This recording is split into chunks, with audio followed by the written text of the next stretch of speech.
starting to see where they want higher scores for contracts. You don't want to face anything with like the False Claims Act or anything. That would be not good.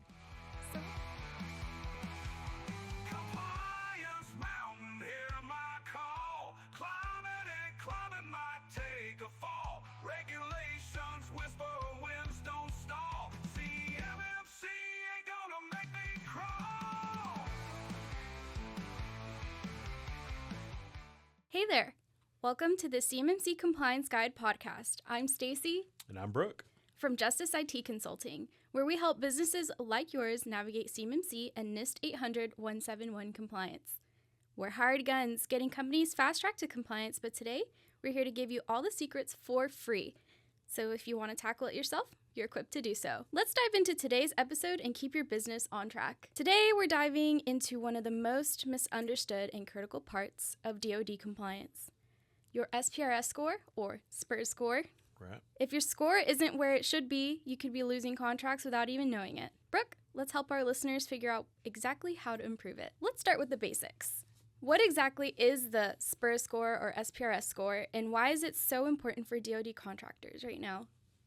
Well, your SPRS score is basically an evaluation of your compliance level, where you're at in your compliance journey. You start at 110 points, and then there's controls that are worth 1, 3, or 5 points. And so for everyone that's not fully implemented, and I stress that fully implemented because you could have two of the objectives of that control met, but not the other.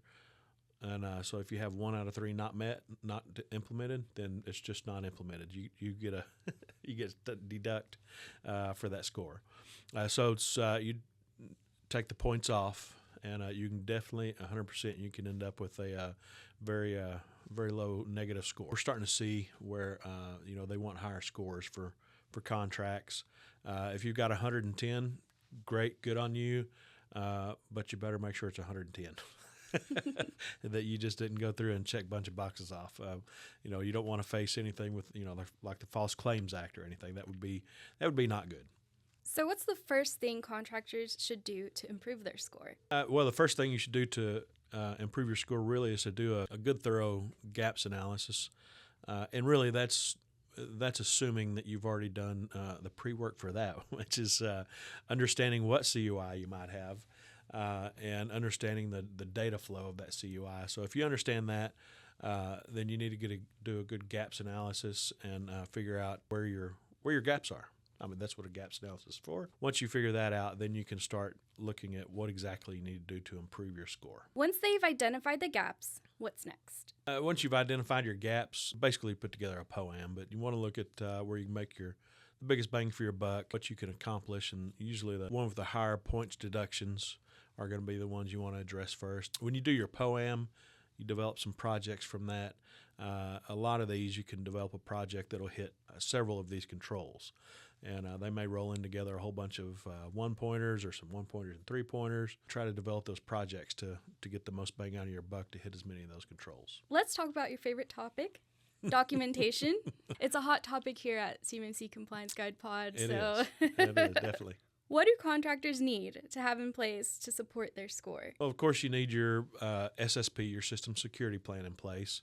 That's a no-brainer. If you don't have that in place, you fail the whole thing. I mean, really, if you don't have an SSP in place, you're done. So, you got to have your SSP in place. But more than that, if you're not at 110, you've got to have your POA&M in place. And so you got to have your POA&M with timelines, realistic timelines, not, yes, I'm going to meet this 20 years down the road. You've got to have all your policies. You've got to have policies that address all of these things. You've got to have authorized lists. You've got to have procedures and plans to do these things. NIST 800-171 and CMMC reference all this. So it's you've got to have all that stuff in place. You can't do this without an absolute ton of documentation. And that's not even to mention all the proof you're going to need for how you meet those controls whenever you get assessed. What are some technical areas that companies should focus on next? Access control is huge. who has access to what and how they access it. Go along with that, that access, implement the idea of least privilege. Just give people exactly what they need to accomplish their job. It goes along with how you configure all the systems too, just the necessary functions to be able to operate. No extraneous stuff. Multi-factor authentication is a big one. Anything over the network or admin has to have MFA enabled. Of course, any cloud solution, anything over the network in your area, any admin function at all needs to have MFA. So pretty much everything needs to have MFA. And then encryption is another big thing. You've got to have all your CUI encrypted. That encryption has to meet FIPS validated encryption standards. So it's got to be FIPS validated encryption, FIPS validated encryption modules. So they've got to be approved on the FIPS list. If they're not approved on the FIPS list and show up, because when an assessor comes to assess you, you've got to be able to say, here's the FIPS modules that we use. And you have to have, that's another one of those documentation things that we talked about that you have to have documented. This is the FIPS encryption for this is FIPS encryption for that, and you've got to have all that documented. The other thing you need to implement is, secure media handling procedures, and how you handle that, and that's digital and paper. So you got to be able to handle those. Locked filing cabinets, locked room, all that kind of fun stuff. Going a little beyond the tech, what else makes a big difference? Continuous monitoring and management really is what's required by CMMC, as well as incident handling capabilities. Right, incident response capabilities. In those also is some tech as well. Ongoing monitoring and management. You want to make sure you deploy, have some sort of SIM working for you. Another thing that's not tech is going to be your ongoing training, your cybersecurity training, your role-based training. You need to make sure you get those taken care of. They foster a security-centric, security-first mindset for your employees that don't necessarily have that mindset. If you do that security awareness training, that helps keep cybersecurity maybe not first thing in their mind, but somewhere there in their in their mind rolling around, and so they realize that they have to pay attention to those emails or whatever it may be, and not click on the wrong thing. For companies that feel overwhelmed, are there tools that can help speed things up? Sure, there are tools that can help speed things up and kind of help keep everything organized. One of the things that we've talked about a lot is GRC platform, a governance, risk, and compliance platform.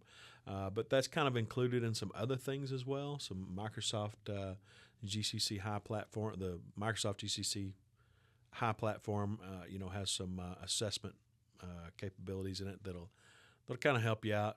I'd argue that one's kind of a little hard to use, but it is there, and it does help you knock the stuff out that's detailed towards GCC High, if that's what you're using. Same thing with other platforms. ExoStar has some stuff. Any good GRC platform is gonna help you through this and kind of guide you through it. One that we use a lot is FutureFeed. We really like FutureFeed. It works well, and they have all sorts of things to help guide you through it.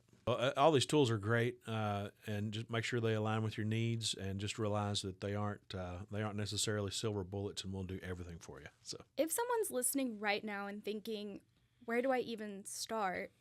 what can they do? They can grab our free SPRS roadmap.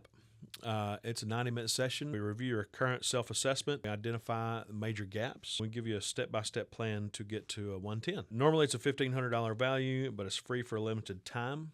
Very limited time. There's no pitch, no pressure, just our expert help. That's what that entails. This sounds like it's up your alley. You can just check the link in the description below, and you can go ahead and book a time for that free SPRS roadmap. Spots are limited, so as Brig would say, don't wait. If you have questions about what we covered, reach out to us. We're here to help fast-track your compliance journey. Text, email, or call in your questions, and we'll answer them for free here on the podcast. You can find our contact information at CMMCComplianceGuide.com. Stay tuned for our next episode. Until then, stay compliant and stay secure. Like, subscribe, and share.